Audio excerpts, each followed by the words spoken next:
వాగీషాద్యా సుమనసః సర్వార్థానాముపక్రమే యం నత్వా కృతకృత్యాః స్యుః తం నమామి గజాననం. రామాయ రామభద్రాయ రామచంద్రాయ వేధసే రఘునాథాయ నాథాయ సీతాయాః పతయే నమః. స్వధర్మ ప్రేక్షకులకు అయోధ్య రాముడు కార్యక్రమానికి స్వాగతం. గత భాగంలో శివధనుర్భంగం యొక్క ఘట్టాన్ని మనం చెప్పుకుంటూ అక్కడ ఆగిపోయాము. మరి శివధనుర్భంగం ఎలా జరిగిందనేటువంటిది ఇప్పుడు తెలుసుకునే ప్రయత్నం చేద్దాం. రామచంద్రమూర్తికి జీవితంలో అతి కీలకమైనటువంటి ఘట్టం రామాయణంలో సీతా కళ్యాణం. అక్కడి నుంచే రామాయణంలో ఒక మలుపు అనేటువంటిది జరుగుతుంది. శివధనుర్భంగం గురించి గత భాగంలో మనం చెప్పుకున్నాము. ఎవ్వరూ చేయలేనటువంటి పనిని మహానుభావుడైనటువంటి రామభద్రుడు చేసినాడు. ఇనకుల వంశోద్భవుడు,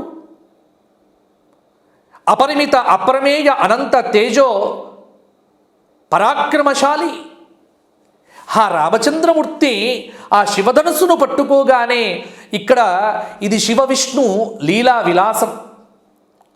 శివుడి ధనస్సును విష్ణువు ఎక్కు పెట్టగలడు, విష్ణు ధనస్సును శివుడు ఎక్కు పెట్టగలడు. కాబట్టి ఇక్కడ శివుడు ఎక్కువ, నారాయణుడు తక్కువ, నారాయణుడు ఎక్కువ, శివుడు తక్కువ. ఇటువంటి భావజాలం ఎప్పుడూ కూడా మన పురాణముల యందు ప్రదర్శించదు.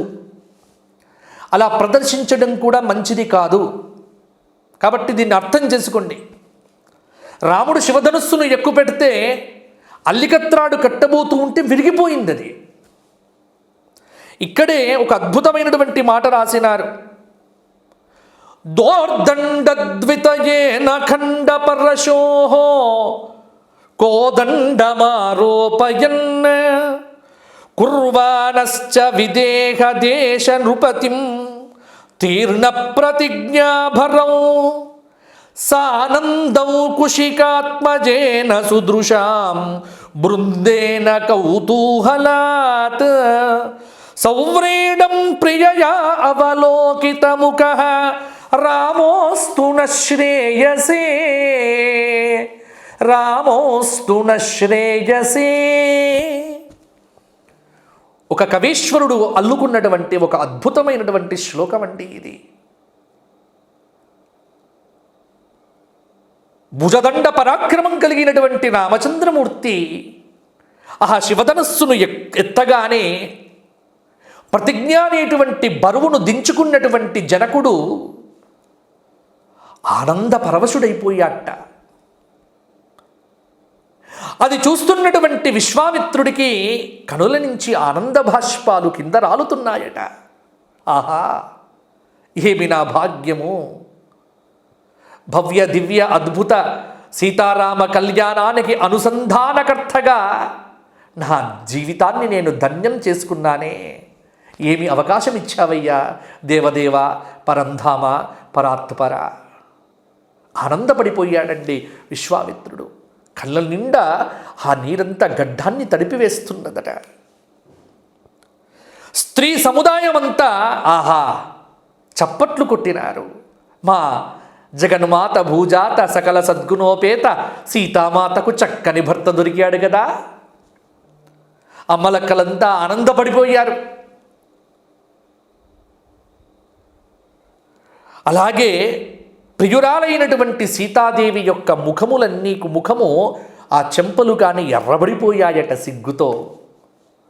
ఈ వీరందరిని చూస్తున్నటువంటి ఆ రామభద్రుడి యొక్క ఆ వీక్షణము మనందరికీ శ్రేయస్సును ప్రసాదించుగాక అని ఒక కవీశ్వరుడు శివధనుర్భంగం మీద చెప్పినటువంటి అపురూపమైనటువంటి ఒక శ్లోకం అండి.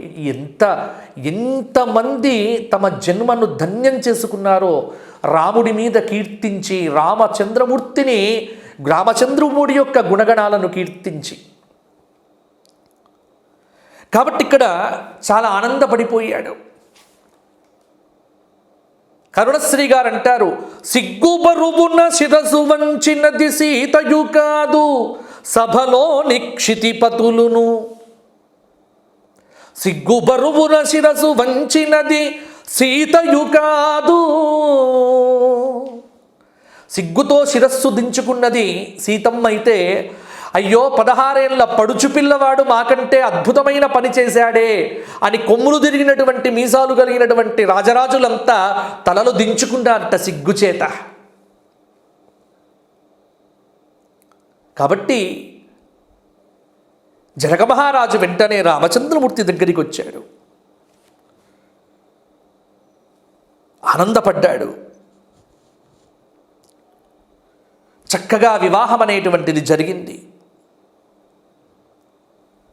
సీతా కళ్యాణం అనేటువంటి ఘట్టం అపురూపమైనటువంటి ఘట్టం రామాయణంలో. ఇక్కడే ఆదివంశ విశుద్ధానాం అంటారు. ఇక్కడ వంశములను ప్రధానంగా ఇక్కడ చెప్పారండి. బ్రహ్మకు మరీచి, మరీచికి కశ్యపుడు, కశ్యపుడికి సూర్యుడు, సూర్యుడికి మనువు, మనువుకు ఇక్ష్వాకువు, ఆయనకు కుక్షి, ఆయనకు వికుక్షి, ఆయనకు బాణుడు, ఆయనకు అనరణ్యుడు, అనరణ్యుడికి పృథువు, పృథువుకు త్రిశంకువు, త్రిశంకువుకు దుందుమానుడు, దుందుమానుడికి యవనాశ్వుడు, యవనాశ్వుడికి మాంధాత, మాంధాతకు సుసంధి, అతడికి ధ్రువసంధి, అతడికి భరతుడు, భరతుడికి అసితుడు, అసితుడికి సగరుడు, సగరుడికి అసమంజసుడు, అసమంజసుడికి అంశుమంతుడు, అంశుమంతుడికి దిలీపుడు, దిలీపుడికి భగీరథుడు, భగీరథుడికి కకుత్సుడు, కకుత్సుడికి రఘువు, రఘువుకు ప్రవృద్ధుడు, ప్రవృద్ధుడికి శంఖనుడు, శంకరుడికి సుదర్శనుడు, సుదర్శనుడికి అగ్నివర్ణుడు, అగ్నివర్ణుడికి శీఘ్రకుడు, శీఘ్రుడికి మరువు, మరువుకు ప్రశశుక్రుడు, ప్రశశుక్రుడికి అంబరీషుడు, అంబరీషుడికి నహుషుడు, నహుషుడికి యయాతి, యయాతికి నాభాగుడు, నాభాగుడికి అజమహారాజు, అజమహారాజుకు దశరథ మహారాజు, దశరథ మహారాజుకు శ్రీరామ భరత లక్ష్మణ శత్రుఘ్నులు. ఇదండి వంశవృక్షం. ఆదివంశ విశుద్ధానాం రాజ్ఞాం పరమ ధర్మినాం ఇక్ష్వాకుకుల జాతానాం వీరానాం సత్యవాదినాం. వశిష్ఠుల వారు ఇక్ష్వాకు వంశాన్ని గురించి చెబుతూ ఉంటే, ఇప్పటికీ ఈ వంశం ఉందండి. రామాలయం యొక్క ప్రతిష్టాపన పూర్తి కాలేదు అని 5 శతాబ్దాలుగా తమ కిరీటములను, తమ యొక్క తలపాగాలను, తమ యొక్క గౌరవమైనటువంటి ఏవైతే వస్త్రభూషణాదులన్నింటినీ కూడా పరిత్యజించినటువంటి వంశములో ఉన్నటువంటి మిగతా వారు ప్రస్తుతము ఈ జనవరి 22వ తేదీ అయోధ్యలో రామ ప్రతిష్టాపన జరగబోతున్నటువంటి శుభ తరుణంలో వారంతా మరల 5 శతాబ్దాల తర్వాత కిరీటాలు ధరించబోతున్నారు. ఆ వంశంలో ఉన్నటువంటి వారు తలపాగాలు పెట్టుకోబోతున్నారు. ఇది వంశ సూచన, ఇది వంశ గౌరవం. ఇది కేవలంగా ఒక ఇక్ష్వాకు వంశానికే కాదు, యావత్ భారతదేశానికే జనవరి 22వ తేదీన జరగబోతున్నటువంటి అద్భుతమైనటువంటి ప్రతిష్ట చాలా విశేషమైనటువంటిది. కాబట్టి మీరంతా కూడా తెలుసుకోండి, కేవలం ఇక్ష్వాకు వంశం ఒకటే కాదండి. ఇక్ష్వాకు వంశంతో పాటుగా జనక వంశం గురించి కూడా శతానందుల వారు చెబుతారు. నిమిచక్రవర్తికి మిథి చక్రవర్తి, ఆయన పేరుతోనే మిథిల అనేటువంటి నగరం ఏర్పడ్డది. జనకుడు మిథిని మధిస్తే పుట్టాడు. తల్లి లేకుండా పుట్టినటువంటి వాడు కాబట్టి అతని పేరు జనకుడు అని పెట్టినారు. ఆ వంశంలో తర్వాత వచ్చినటువంటి వారందరికీ కూడా ఈ నామం అనేటువంటిది వారికి ఎప్పుడు కూడా ఇవ్వబడుతూ ఉన్నది. అందుకే జనకుడికి ఉదావసుడు, ఉదావసుడికి నందివర్ధనుడు, నందివర్ధనుడికి సుకేతుడు, సుకేతుడికి దేవరాతుడు, దేవరాతుడికి బృహద్రథుడు, అతడికి మహావీరుడు, మహావీరుడికి సుధృతుడు, సుధృతుడికి దృష్టకేతువు, దృష్టకేతువుకు హరిజశ్వుడు, హరిజశ్వుడికి మరువు, మరువుకు ప్రతీంధకుడు, ప్రతీంధకుడికి కీర్తిరథుడు, కీర్తిరథుడికి దేవమీరుడు, దేవమీరుడికి విబుధుడు, విబుధుడికి మహీద్రకుడు, మహీద్రకుడికి కీర్తిరాతుడు, కీర్తిరాతుడికి మహారోముడు, మహారోముడికి స్వర్ణరోముడు, స్వర్ణరోముడికి హ్రస్వరోముడు, హ్రస్వరోముడికి జనకుడు శీరధ్వజుడు. అంటే ఏ జగన్మాత సీతామాత భూమి యందు దొరికిందో ఆ జనకుడి పేరు శీరధ్వజ జనకుడు. గుర్తుపెట్టుకోండి. జనకపురి అని నేపాల్ చూపిస్తున్నారు. ఇప్పుడు నేపాల్ నుంచి ఎన్ని కానుకలు పంపిస్తున్నారండి. అల్లుడికి పట్టాభిషేకం అయితే మామగారు ఊరుకుంటారా? సీతమ్మ వారికి పుట్టింటి నుంచి సారె వస్తోంది, బయలుదేరారు వారంతా. రేపు 22వ తేదీ అయోధ్యలో మహా అద్భుతమైనటువంటి ఉత్సవం చేస్తున్నారండి జనకపురి నుంచి అమ్మవారి యొక్క. కాబట్టి అమ్మ యొక్క వంశం. శీరధ్వజ జనకుడికి 2 కుమార్తెలున్నారు.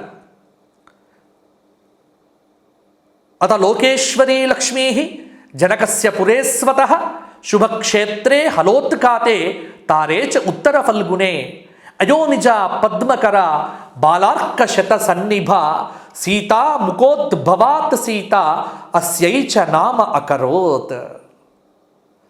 ఇది పద్మపురాణంలో చెప్పబడినటువంటి ప్రమాణ శ్లోకాలు. భూమి యందు దొరికింది సీత. సీతాలాంగల పద్ధతి అని నిఘంటువు. సీత అని పేరెందుకు పెట్టారు అంటే సంస్కృతంలో నాగటి చాలును సీత అని పిలుస్తారు. భూమి యందు దొరికింది కాబట్టి, నాగటి దెబ్బకు దొరికింది కాబట్టి, ఆవిడకు నాగటి చాలుకు దొరికింది కాబట్టి ఆవిడకు సీత అని పేరు పెట్టినాడు. సీత కాకుండా ఆయనకు ఊర్మిళ స్వంత కుమార్తె. అతనికి తమ్ముడున్నాడు శీరధ్వజుడికి కుశధ్వజుడు అనేటువంటి ఇతని పేరు కూడా జనకుడే. ఆ జనకుడికి 2 కూతుర్లు ఉన్నారు. వారి పేర్లే మాండవి శృతకీర్తి. ఇక్కడ ఆశ్వలాయన గృహ్య సూత్రంలో చెప్పబడినట్టుగా కులమగ్రే పరీక్షం స్యాత్ మాతృతః పితృతశ్చ. వివాహానికంటే ముందే తప్పకుండా మాతృవంశాన్ని పితృవంశాలను శుద్ధి చేశారు. అంటే శుద్ధి ఉందా లేదా, వంశశుద్ధి. ఎందుకంటే మహారాజు కదా, ఈ జగత్తును పరిపాలించబోయేటువంటి మహానుభావుడు కదా, వంశ పరీక్ష చేసినారు సీతమ్మను కూడా. ఇవన్నీ కూడా ప్రాచీనమైనటువంటి పద్ధతులు. పెళ్లికి ముహూర్తం పెట్టినారు. ఎప్పుడు అంటే సాధారణంగా అన్ని నక్షత్రముల యందు పెళ్లి పనికిరాదు. రేవతి రోహిణీ చైవ ఉత్తరాని త్రయస్తథా మఖ మృగశిరోహస్త స్వాతి మూల అనురాధయోః ఆవాహే చ వివాహే చ విద్యా సంగ్రహణేపి చ వాపయేత సర్వబీజాని గృహగ్రామ ప్రవేశనం. చూడండి, బోధాయనుడు చెప్పినటువంటి జ్యోతిష్ శాస్త్రం. వివాహానికి కావచ్చు, అలాగే గృహప్రవేశాలకు కావచ్చు, వీటన్నింటికి కూడా రేవతి రోహిణి ఉత్తరానిత్రయ, ఉత్తర ఫల్గుని, ఉత్తరాషాఢ, మఖ మృగశిర, హస్త స్వాతి మూల అనురాధ, ఇవన్నీ మంచి నక్షత్రాలండి. వీటిలో సీతా కళ్యాణం ఎప్పుడు జరిగింది అన్నటువంటి ప్రశ్న ఉద్భవిస్తే రామచంద్రమూర్తి యొక్క పెళ్లి ముహూర్తము ఇక్కడ ఉత్తర ఫల్గుని నక్షత్రంలో పెట్టినారు, ఉత్తరలో పెట్టినారు. ఉత్తర ఫల్గుని నక్షత్రము ఎందుకు పెట్టారు అంటే రామచంద్రమూర్తి యొక్క నక్షత్రము పునర్వసు నక్షత్రము. పునర్వసు నక్షత్రం నుంచి కనుక లెక్క పెడితే తారాబలం అనేటువంటిది రామచంద్రమూర్తికి సాధన తార అవుతుంది, సీతమ్మ యొక్క జన్మతార. మరి ఉత్తర ఫల్గుని నక్షత్రము సీతమ్మ వారి యొక్క జన్మ నక్షత్రము. స్త్రీకి ఉత్తర ఫల్గుని నక్షత్రము అంటే జన్మ నక్షత్రంలో స్త్రీకి పెళ్లి చేయవచ్చు అని జ్యోతిష్శాస్త్రము చక్కగా చెబుతూ ఉన్నది. అందువల్ల సీతమ్మకు జన్మ నక్షత్రములో జన్మతార రోజున పెళ్లి అయింది. రామచంద్రమూర్తికి ఇక్కడ సాధన తారలో పెళ్లి జరిగినట్టుగా మనకు రామాయణంలో ఒకే ఒక్క ఆధారం అనేటువంటిది కనిపిస్తూ ఉన్నది. పనిలో పనిగా జనకుడు యొక్క ఆంతర్యాన్ని గ్రహించినటువంటి వశిష్ఠుల వారు, శతానందుల వారు పురోహితులకు చాలా ప్రాధాన్యం ఇచ్చినటువంటి సంప్రదాయం అది. ఇంటి పురోహితులే పెళ్లికి వారు అన్ని సిద్ధం చేసినారండి. ఇక్కడ పెళ్లికి వారు సిద్ధం చేసినటువంటివి చూడండి.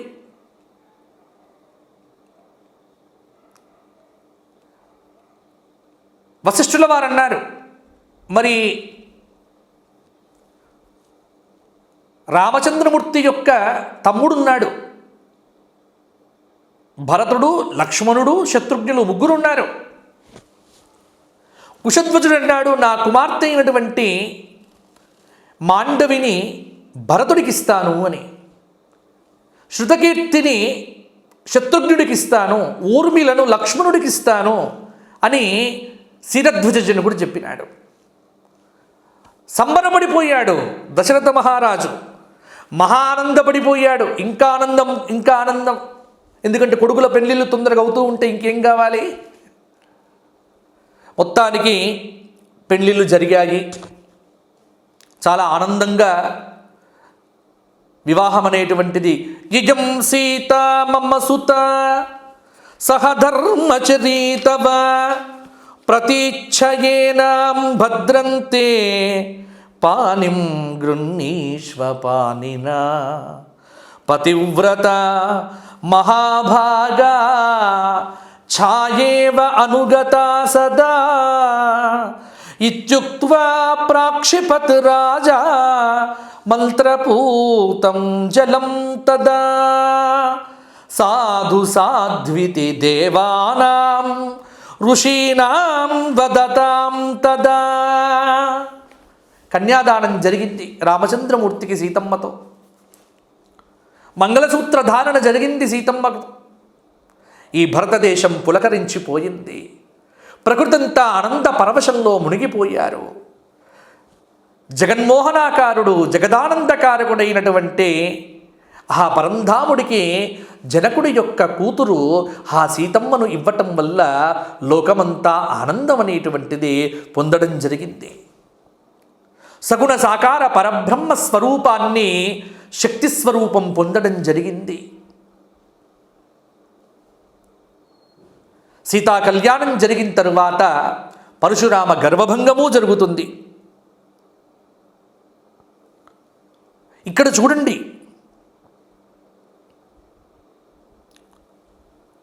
రామచంద్రమూర్తికి పరశురామావతారం సర్వశక్తిని కూడా ధారపోసింది. దశరథ మహారాజు కోడళ్లతో పరివారంతో సహా అయోధ్య నగరంలో ప్రవేశించినాడు. నగరంలోనూ, అయోధ్య నగరంలోనూ అందరికీ ఎంతో ఆనందం అనేటువంటిది కలిగింది. మన పురాణ గ్రంథాలలో సాధారణంగా చిన్నవాళ్ళకి అంటే భార్యకో, కొడుక్కో, కూతురికో ఉపదేశాలు చేస్తూ ఉంటారు ఇక్కడ. కానీ వాల్మీకి రామాయణంలో ఎక్కడెక్కడ ఏ ఏ వ్యక్తులకు కర్తవ్యం ఉన్నదో వారికి కర్తవ్య బోధ చేయడం అనేటువంటిది ఇక్కడ బ్రహ్మాండంగా మీరు చూడవచ్చు. అందుకే రామాయణం చదవకపోతే జీవితం అనేటువంటిది బాగుపడదండి. వినండి రామాయణం, వినదగునెవ్వరు చెప్పిన. దశరథ మహారాజు కౌసల్యకు ఉపదేశం చేసినాడు. కోడళ్లను ఎలా చూసుకోవాలి, వారి పట్ల ఎలా ప్రవర్తించాలి. ఎంత చక్కటి ఉపదేశం అండి. నీవు కోడళ్లతో ఎంతో స్నేహంగా మసలాలి. కంట్లో నలుసు పడితే ఎంత సహజంగా కనురెప్పవాలుతుందో అంత సహజమైనటువంటి ప్రేమ అత్త కోడళ్ల పట్ల చూపాలి. ఆ మాటలు వింటూ ఉంటేనే కుటుంబ వ్యవస్థకు బలమైన పునాదులు వేసిందండి రామాయణ మహాకావ్యం. దశరథుడు తన కోడళ్లను రాణులకు అప్పచెప్పి అతిథులకు వీడ్కోలు పలికాడు. భరత శత్రుఘ్నులు మేనమామలతో కలిసి వారింటికి వెళ్ళారు. ఇక్కడ సీతారాములు చాలా ఆనందంగా కాలం అనేటువంటిది గడప సాగుతున్నారు. అయోధ్య పట్టణంలో సీతా కళ్యాణమైన తర్వాత 12 సంవత్సరాలు మానుష భోగాలు అనుభవించినారండి మహానుభావులు. 12 సంవత్సరాలు గడిచాయి.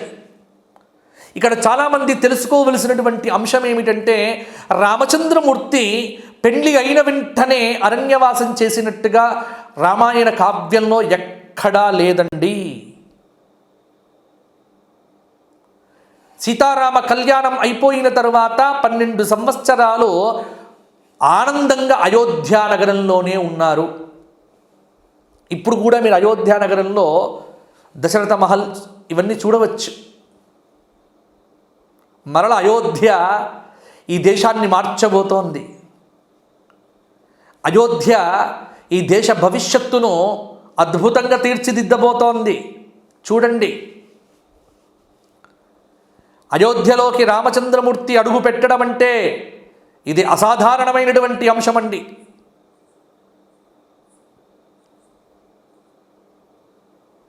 ఇక్కడే ఒక అద్భుతమైనటువంటి ప్రశ్న. 12 ఏళ్ల తరువాత పట్టాభిషేకం చెయ్యాలి అనుకున్నాడు దశరథ మహారాజు. వెంటనే తన నిర్ణయాన్ని ప్రజల మధ్య పెట్టినాడు. ప్రజాప్రతినిధులు అంటూ ఉండేవారు కొంతమంది.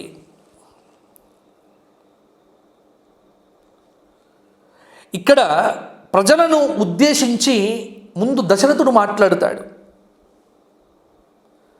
అందరూ నన్ను ప్రజావత్సలుడు, ధర్మపరాయణుడు అంటారు. నేను కర్తవ్య తత్పరుడనై రాజ్య బాధ్యతలు నిర్వర్తిస్తున్నాను. అయితే శ్రీరాముడు రాజు కావాలి అని మీకెందుకు అనిపించింది అని దశరథ మహారాజు ప్రజాప్రతినిధులను తిరిగి ప్రశ్నించినాడు. అయ్యా, రాముడు రాజు కావాలి అన్నప్పుడు మిమ్మల్ని మేము తక్కువగా చూడట్లేదు. మీరు వృద్ధులైపోయారు. మీ కనుల ముందే రామచంద్రమూర్తి వంటి కర్తవ్యనిష్టాపరుడు, మీ వంశోద్ధారకుడు మన దేశ పరంపరను ముందుకు తీసుకొని వెళ్ళేటువంటి బాధ్యతను గనక పొందితే మీకు గర్వంగా ఉంటుంది, దేశానికి క్షేమం. అందువల్లనే మేము కోరుతున్నాము అన్నారు. వెంటనే ముహూర్తం పెట్టమన్నాడు. వశిష్ఠుల వారు ముహూర్తం పెట్టినారు. తెల్లవారే ముహూర్తం. ఇంకా ఆగేది లేదు. ఇగో ఇక్కడ వచ్చిందండి అసలు కీలకమైనటువంటి ఘట్టం. పట్టాభిషేకం అనేటువంటి ముహూర్తాన్ని రామచంద్రమూర్తికి వశిష్ఠుల వారు పెట్టినారు. మరి పట్టాభిషేకం జరిగిందా? ఎందుకంటే ఈ మధ్యకాలంలో ప్రతి వ్యక్తి కూడా కొంత విచిత్రమైనటువంటి సంభాషణలు చేస్తూ ఉన్నారు. ఇప్పుడు ఈ జనవరి 22వ తేదీ ముహూర్తం పుష్యమాసంలో పెట్టారండి. పుష్యంలో ముహూర్తం పెట్టవచ్చా? ద్వాదశి తిథి నాడు ముహూర్తం పెట్టవచ్చా? మధ్యాహ్నం ముహూర్తం పెట్టవచ్చా? చాలా ప్రశ్నలు అయోధ్య రామజన్మభూమి ప్రాణప్రతిష్ఠ ముహూర్తానికి సంబంధించి కూడా చాలామంది అడుగుతున్నారు. ఇక్కడ ముహూర్త బలము గొప్పదా, ముహూర్తం పెట్టినటువంటి వ్యక్తి యొక్క శక్తి గొప్పదా, అసలు ఏది గొప్పది? మరి వశిష్ఠుల వారు ఎంతో గొప్ప మహానుభావుడు కదా, ఆయన పెట్టిన ముహూర్తంకి రాముడు రాజ్యానికి పోలేదు, అరణ్యాలకు పోయాడు. మరి ఇప్పుడు పెట్టినటువంటి ఆ వశిష్ఠుల వారిది తప్పంటారా? ముహూర్తానికి బలం లేదంటారా? ఏమిటి? చాలా మీమాంసలు ఉంటాయి ఇక్కడ. అసలు శాస్త్రం ఏం చెప్తోంది, ఎలా అర్థం చేసుకోవాలి? అందుకే నేను మీకు సప్రమాణంగా నిరూపణ చేస్తా. రేపు జనవరి 22వ తేదీ జరిగేటువంటి రామచంద్రమూర్తి యొక్క ప్రాణప్రతిష్ఠాపన ముహూర్తం కూడా ఇది అద్భుతమైనటువంటి ముహూర్తం అండి. ఆ ముహూర్తానికి సంబంధించినటువంటి సకల విశేషాంశములు నేను మీకు రేపటి భాగంలో తప్పకుండా చెప్తాను. ఆ ముహూర్త విశేషాలు, అసలు అయోధ్య రామజన్మభూమికి సంబంధించినటువంటి ముహూర్తం ఎవరు పెట్టారు, వారి యొక్క విశేషాలు ఏమిటి, అవన్నీ కూడా మనం తెలుసుకొని రామచంద్రమూర్తి యొక్క వైభవాన్ని రేపటి భాగంలో ముహూర్తానికి సంబంధించినటువంటి విశ్లేషణను చెప్పుకుందాం. అందరూ కూడా ఈ అయోధ్య రామపథం అనే కార్యక్రమాన్ని వీక్షించండి, రామానుగ్రహం పొందండి. జై శ్రీరామ. నమః పార్వతీపతయే. హర హర మహాదేవ హర. లోకాః సమస్తాః సుఖినో భవంతు.